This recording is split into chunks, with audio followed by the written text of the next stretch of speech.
సుబ్బారావు గారు అబ్బాయి 20 లక్షల ప్యాకేజ్ కొట్టాడంట. ఆన్ సైడ్ కూడా వెళ్తున్నాడు. నువ్వెప్పుడు సెటిల్ అవుతావు? వాడు నువ్వు వచ్చినప్పుడు ఒకే స్కూల్లో కలిసి చదివింది. వాళ్ళ నీకు సెటిల్ అవ్వాలని లేదా? కాసేపు మా స్కూల్ విషయం పక్కన పెట్టండి. కానీ మీ వయసులో ఉన్న చంద్రబాబు గారు స్టేట్ కి సీఎం అయ్యారు, చిరంజీవి గారు పద్మ విభూషణ్ అయ్యారు. కే మీకు వాళ్ళకన్నా గొప్పగా సెటిల్ అవ్వాలని లేదా?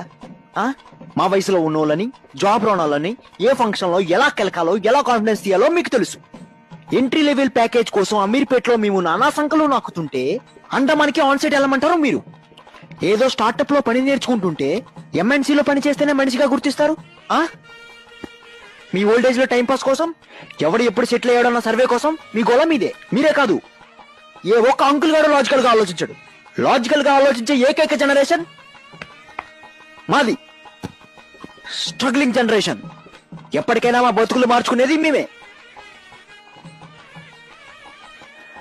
మేము సెటిల్ అయ్యాక ఫ్యామిలీ గ్రూప్ లో మెసేజ్ పెడతాం.